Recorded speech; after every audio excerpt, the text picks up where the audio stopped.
ನಮಸ್ಕಾರ friends, ITV cooking ಚಾನಲ್ಗೆ ಸ್ವಾಗತ ಕೋರೋರು ಮಂಗಳ ನಾಗರಾಜ್. ಈ ದಿನ ನಾವು ನವಣೆ ಬಿಸಿಬೇಳೆ ಬಾತನ್ನ ಹೇಗೆ ಮಾಡೋಣ ನೋಡೋಣ ಬನ್ನಿ.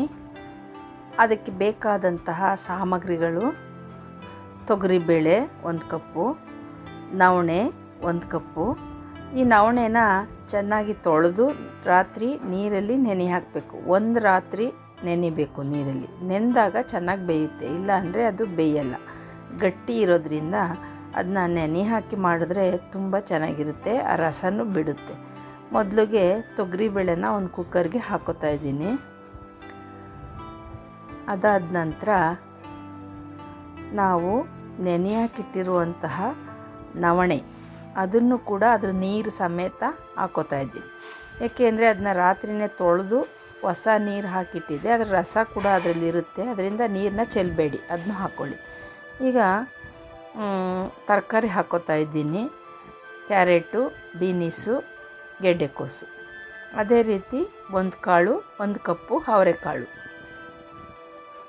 1 ಕಪ್ಪು ಚಿಕ್ಕ ಕಪ್ಪುಗಳಲ್ಲಿ ಕಡಲೆಕಾಯಿ ಬೀಜ, ಅದನ್ನು ಕೂಡ ಕುಕ್ಕರ್ಗೆ ಸೇರಿಸೋಣ. ನಂತರ ನೀರು ನಮಗೆ ಎಷ್ಟು ಬೇಕು. ನಾನು 2 ಲೋಟ ಅಂದರೆ ತೊಗರಿಬೇಳೆ ನವಣೆಯಿಂದ 2 ಲೋಟ ಹಾಕಿರೋದ್ರಿಂದ 6 ಲೋಟ ನೀರನ್ನು ನಾನು ಹಾಕ್ತಿದ್ದೀನಿ. 6 ಲೋಟ ನೀರು ಹಾಕ್ತಾಯಿದ್ದೀನಿ. 1:3. ರುಚಿಗೆ ತಕ್ಕಷ್ಟು ಉಪ್ಪು. ನಾನು ಒಂದು 2 ಸ್ಪೂನಷ್ಟು ಉಪ್ಪು ಹಾಕ್ಕೊಂಡಿದ್ದೀನಿ. ನಾನು ಕೈ ಅಳತೆಯಲ್ಲಿ ಹಾಕುತ್ತೀನಿ. ಎಣ್ಣೆ, ಅರಿಶಿನ ಪುಡಿ ಹಾಕ್ಬಿಟ್ಟು ಕುಕ್ಕರು 2 ವಿಸಲ್ ಕೂಗಿಸ್ಕೊಳ್ಳೋಣ. ಚೆನ್ನಾಗಿ ಬೇಯಬೇಕದು. ನೋಡಿ ಯಾವ ಥರ ಬೆಂದಿದೆ, ಈ ಥರ ಬೇಯಬೇಕು. ಈಗ ನಾವು ಒಗ್ಗರಣೆಗೆ ಏನು ಬೇಕೋ ಮಾಡ್ಕೊಳ್ಳೋಣ. ಒಗ್ಗರಣೆಗೆ ಬಾಣಲಿ ಇಟ್ಟಿದ್ದೀನಿ. ಅದಕ್ಕೆ 2 ಸ್ಪೂನು ತೆಂಗಿನೆಣ್ಣೆ, ಅದೇ ರೀತಿ 2 ಸ್ಪೂನು ತುಪ್ಪ.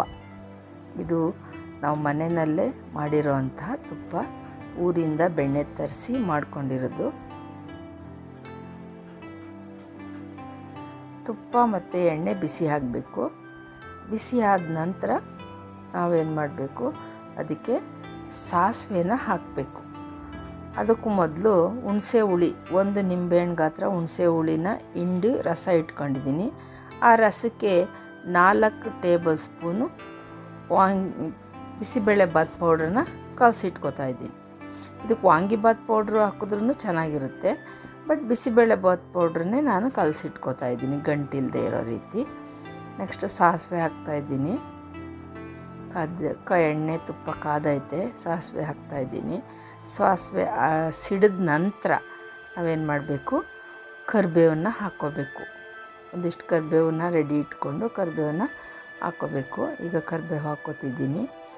ಅದು ಚಟಪಟ ಅಂತ ಅಂದಮೇಲೆ ಅದಕ್ಕೆ ಈರುಳ್ಳಿ, ನಾನು ನಾಟಿ ಈರುಳ್ಳಿ ಅದನ್ನು ಬಿಡಿಸಿ ಇಟ್ಕೊಂಡಿದ್ದೀನಿ. ಇದು ತುಂಬ ಆರೋಗ್ಯಕ್ಕೂ ಒಳ್ಳೆಯದು, ಆದ್ದರಿಂದ ಟೇಸ್ಟು ತುಂಬ ಚೆನ್ನಾಗಿರುತ್ತೆ.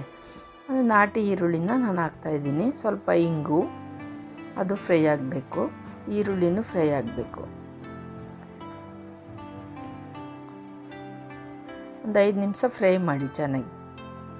ಅದಾದ ನಂತರ ಅಷ್ಟು ಕ್ಯಾಪ್ಸಿಕಮ್ 2 ತೊಳೆದು ಕಟ್ ಮಾಡಿ ಇಟ್ಕೊಂಡಿದ್ದೀನಿ, ಅದನ್ನು ಹಾಕೋತಾ ಇದ್ದೀನಿ. ಅದನ್ನು ಎಣ್ಣೆ ತುಪ್ಪದಲ್ಲಿ ಚೆನ್ನಾಗಿ ಫ್ರೈ ಮಾಡಬೇಕು.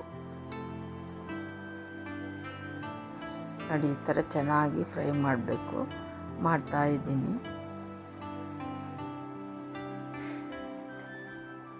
ನೋಡಿ ಹಿಂಗೆ ಬೇಯಬೇಕು ಎಣ್ಣೆಯಲ್ಲಿ. ಅದು ಕ್ಯಾಪ್ಸಿಕಮ್ಮು, ಈರುಳ್ಳಿ ಎಲ್ಲ ಚೆನ್ನಾಗಿ ಬೆಂದ್ರೇ ಅದು ಟೇಸ್ಟು. ಕಾಯಿ ತಗೊಂಡಿದ್ನಲ್ಲ, 1 ಹೋಳು ಕಾಯಿ, ಅದನ್ನು ಹಾಕೋತಾ ಇದ್ದೀನಿ, ತುರಿದಿಟ್ಕೊಂಡಿರೋದು. ಅದನ್ನು ಎಣ್ಣೆಯಲ್ಲಿ ಫ್ರೈ ಮಾಡಿದ್ರೆ ಚೆನ್ನಾಗಿರುತ್ತೆ. ನೆಕ್ಸ್ಟು 1 ಟೊಮೊಟೊ, ನಾನು ಹುಳಿ ಟೊಮೊಟೊ ತೊಗೊಂಡಿದ್ದೀನಿ. ಆ ಹುಳಿ ಟೊಮೊಟೊ 1 ಟೊಮೊಟೊನ ನಾನು ಫ್ರೈ ಮಾಡ್ತಾಯಿದ್ದೀನಿ. ಈಗ ಫ್ರೈ ಆಗಿದೆ. ಇದಕ್ಕೇನು ಮಾಡಬೇಕು, ಸ್ವಲ್ಪ ಉಪ್ಪು, ಒಂದು ಅರ್ಧ ಸ್ಪೂನ್ ಉಪ್ಪು ಹಾಕೋತಾ ಇದ್ದೀನಿ. ಯಾಕೆಂದರೆ ನಾನು ನವಣೆ ಬೇಳೆ ತರಕಾರಿಗೆಲ್ಲ 2 ಸ್ಪೂನ್ ಉಪ್ಪು ಹಾಕಿದ್ದೀನಿ. ಈ ಒಗ್ಗರಣೆಗೆ ಎಷ್ಟು ಬೇಕೋ ಅಷ್ಟು ಒಂದು ಚಿಕ್ಕ ಸ್ಪೂನಲ್ಲಿ 1 ಸ್ಪೂನ್ ಹಾಕ್ಕೊಂಡಿದ್ದೀನಿ. ಈಗ ಕಲಸಿರುವಂಥ ಹುಣಸೆ ಹುಳಿ ಮತ್ತು ಬಿಸಿಬೇಳೆಭಾತ್ ಪೌಡ್ರನ್ನ ಹಾಕ್ಕೋತಾ ಇದ್ದೀನಿ ಒಗ್ಗರಣೆಗೆ. ಹಾಕ್ಕೊಂಡ ನಂತರ ಸ್ವಲ್ಪ ನೀರನ್ನು ಮಿಕ್ಸ್ ಮಾಡಿ ಅದಕ್ಕೆ ಹಾಕ್ಕೋಬೇಕು. ಇದನ್ನು ಕೂಡ ಎಣ್ಣೆಯಲ್ಲಿ ಫ್ರೈ ಮಾಡಬೇಕು. ಒಂದು 5 ನಿಮಿಷ ಚೆನ್ನಾಗಿ ಫ್ರೈ ಆಗಬೇಕದು.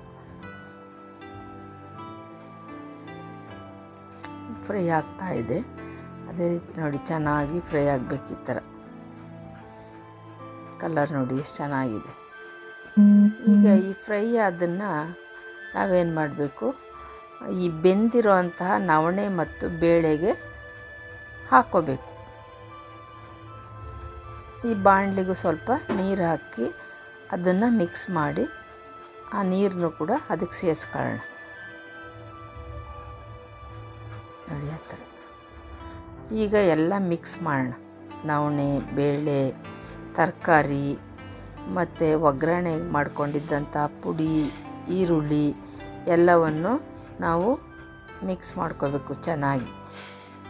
ನೋಡಿ ಬಿಸಿಬೇಳೆಭಾತ್ ರೆಡಿ ಆಯಿತು. ಇದು ಒಂದು 5 ನಿಮಿಷ ಬೆಂದರೆ ಸಾಕು. ನೋಡಿ ರೆಡಿಯಾಗಿದೆ. ಈಗ ಇದನ್ನ ನಾವು ಮೇಲೆ ಸ್ವಲ್ಪ ಕೊತ್ತಂಬರಿ ಸೊಪ್ಪು ಉದುರಿಸ್ಬಿಟ್ಟು ಮಿಕ್ಸ್ ಮಾಡಿಬಿಟ್ಟು ತಟ್ಟೆಗೆ ಹಾಕ್ಕೊಂಡು ಬ್ಯಾಟಿಂಗ್ ಮಾಡ್ತಾಯಿದ್ರೆ ಫ್ರೆಂಡ್ ತುಂಬ ಚೆನ್ನಾಗಿರುತ್ತೆ.